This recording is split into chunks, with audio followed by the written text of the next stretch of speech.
न इन्द्रो वृहस्रवाः स्वस्ति नः पूषा विश्ववेदाः स्वस्ति नस्तार्क्ष्यो अरिष्टनेमिः स्वस्ति नो बृहस्पतिर्दधातु। मेरे साथ गुरुकुल के छात्र हैं, प्राचार्य जी हैं। आइए बातचीत करते हैं।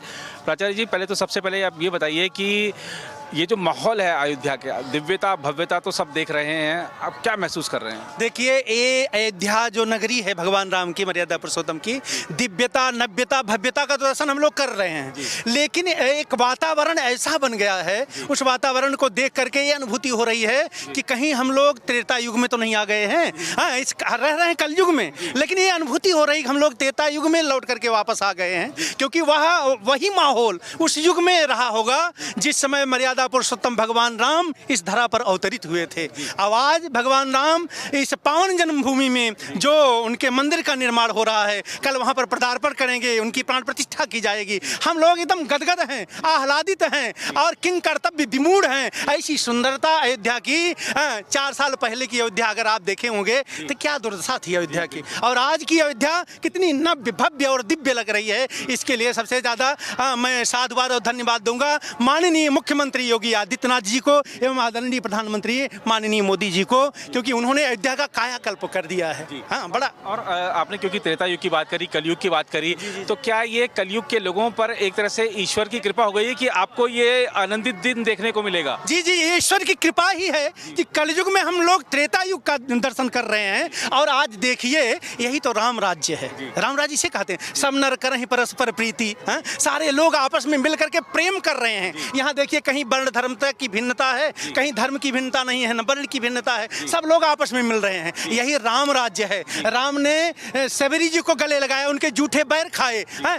हमारी संस्कृति ये कहती है, हम तो जानवरों को गले लगाते हैं, हम तो पेड़ पौधों की पूजा करते हैं, पाषाणों की पूजा करते हैं, नदियों की पूजा करते हैं। हम तो सनातन धर्मी हैं। हमारा यह उद्देश्य रहता है, सर्वे भवन्तु सुखिनः सर्वे सन्तु निरामयाः सर्वे भद्राणि पश्यन्तु माँ कश्चित् दुःख भाग भवेत्। सारे लोग सुखी हों, दुख किसी को न मिले। और वेद भगवान भी कहते हैं, सहनावतु सहनौ भुनक्तु सह वीर्यं करवावहै। हम तो सबका कल्याण चाहते हैं और यही चाहते हैं कि सनातन धर्म का विकास हो। इसी तरह जैसे योगी जी और माननीय मोदी जी सनातन धर्म का विकास कर रहे हैं, लेकिन कुछ वेदनाएं भी हैं, उसको भी अभिव्यक्त करना चाहते हैं। वेदनाएं ये हैं कि माननीय मुख्यमंत्री जी योगी आदित्यनाथ जी से मांग करेंगे कि जैसे इन नगरों पर ध्यान दे रहे हैं, काशी की भव्यता दिव्यता, मथुरा प्रयागराज या अयोध्या की भव्यता दिव्यता, वैसे गुरुकुलों पर भी ध्यान देना चाहिए। आपके चैनल के माध्यम से इतना मैं निवेदन करना चाहूँगा। और गुरुकुल पे जब ध्यान देंगे तभी तो हमारे जो छात्र हैं वो उनका भी विकास होगा और वो आगे देश को कुछ योगदान दे पाएंगे। गुरुकुल बहुत जरूरी है। हमारे मर्यादा पुरुषोत्तम भगवान श्री राम वशिष्ठ जी के गुरुकुल से विद्या अध्ययन करके गए, और आज हम लोगों ने इसीलिए इस गुरुकुल की स्थापना की। और जब सरकार कह रही है कि विरासत भी विकास भी, तो गुरुकुल हमारी विरासत है और उस विरासत को बढ़ावा देना ही चाहिए। बढ़ावा देना चाहिए। संस्कृति और गुरुकुल, ये तीनों जो है अंग हैं सनातन धर्म के, और इन पर विशेष ध्यान देना चाहिए। आनंद तो आ रहा है, लेकिन कहीं न कहीं मन खिन्न इसलिए हो जाता है जैसे गुरुकुल के बच्चों को छात्रवृत्ति नहीं मिलती है। इनको छात्रवृत्ति मिलनी चाहिए। गुरुकुल के अध्यापकों को, जो स्नातकोत्तर स्तर के अध्यापक हैं, उनको इंटर कॉलेज स्तर का वेतन दिया जाता है। जो इंटर कॉलेज स्तर के अध्यापक हैं उनको प्राइमरी स्तर का वेतन दिया जाता है। जबकि वेतन विसंगति भाजपा का एजेंडा रहा, लेकिन आज तक वेतन विसंगति दूर नहीं कर पाए। ये वेदना है, कष्ट है। इसलिए सही कह रहे हैं आप, ये वेदना है और ये आपकी जो निवेदन करेंगे। देखिए, आपने गुरुकुल बहुत देखा होगा, काशी में भी, अयोध्या में भी, मथुरा में भी, नैमिषारण्य में भी, लेकिन ये जो हमारा गुरुकुल है, अभी इसी वर्ष हमारे गुरुकुल से 4 JRF निकले हैं और 2 बच्चे, ये देखिए एक बच्चा यही JRF का यहाँ है, और जी जी जी जी ये JRF निकला है। और 2 बच्चे जो है संस्कृत प्रतिभा खोज, माननीय मुख्यमंत्री के द्वारा एक प्रतियोगिता कराई गई, उत्तर प्रदेश संस्कृत प्रतिभा खोज, उसमें से 2 बच्चे उत्तर प्रदेश में जाकर के स्थान ले आए। हाँ, जनपद स्तर में विजेता रहे, मंडल स्तर में विजेता रहे, और जाकर के राजकीय पुरस्कार को प्राप्त करके ले आए। है, एक बच्चा यह है और दूसरा बच्चा हाँ ये है, ये दोनों बच्चे वहाँ जा करके पुरस्कार। तो मेरे गुरुकुल में केवल पोथी और पंचांग ही नहीं पढ़ाया जाता है, इन बच्चों को तैयारियाँ करा करके इनको जो है शिक्षक बनाया जाता है, धर्मगुरु बनाया जाता है, प्रोफेसर बनाया जाता है, और कोई मेहनत करता है तो IAS और PCS भी बन सकता है। तो गुरुकुल के माध्यम से मैं ये संदेश देना चाहता हूँ, लोग गुरुकुल में जाने से डरते हैं, गुरुकुल में पढ़ करके IAS भी बन सकते हैं, PCS भी बन सकते हैं, डॉक्टर भी बन सकते हैं, इंजीनियर भी बन सकते हैं। इसलिए भयभीत नहीं होना चाहिए कि केवल पोथी बाँचने वाले बच्चे हमारे रह जाएंगे। तो गुरुकुल में अपने बच्चों को भेजें, गुरुकुल से ही संस्कार मिलता है। आप कुछ भी बन जाइए, कुछ भी पद प्रतिष्ठा पर चले जाइए, लेकिन आपके अंदर संस्कार नहीं आएगा, आप अपने माता पिता को देवता के समान नहीं पूज पाएंगे। गुरुकुल का यही संस्कार है कि माता और पिता को देवता मानते हैं, मातृदेवो भव पितृदेवो भव, ये संस्कार दिया जाता है।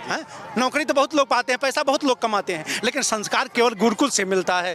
इसीलिए हम लोग गुरुकुल के माध्यम से, आपके चैनल के माध्यम से पहले तो बहुत बहुत धन्यवाद देंगे आपको। बिल्कुल, और जो गुरुकुल संस्कृति है वो आगे बढ़नी चाहिए, और प्रधानमंत्री जी भी बार बार कहते हैं कि हमारा जो गौरवशाली इतिहास है हमको उसको आगे लेके जाना है। और निश्चित रूप से आपके गुरुकुल के जो छात्र हैं उनके चेहरे बता रहे हैं, उनके चेहरे पे तेज बता रहा है कि वो इस देश को आगे ले जाएंगे और उतना सक्षम हैं वो। और निश्चित रूप से आप जिस तरीके से शिक्षा दे रहे हैं वो कामयाब जरूर। और देखिए सबसे विशेषता क्या है, इतनी ऊर्जा क्यों मिल रही है, ये प्रातः काल सायंकाल संध्या करते हैं, और ये बच्चे रोज हमारे यहाँ के जो है शिवलिंग है उसका रोज ये रुद्राभिषेक करते हैं सुबह शाम दोनों समय। इसलिए और एक रिकॉर्ड और बना हमारे यहाँ, लगभग 1 लाख के ऊपर रुद्राभिषेक हो चुका है, तब ये बच्चे इतने तेजवान हैं, विद्यावान हैं। और हमारे पढ़ाए हुए लगभग 1500 से अधिक सरकारी टीचर हैं।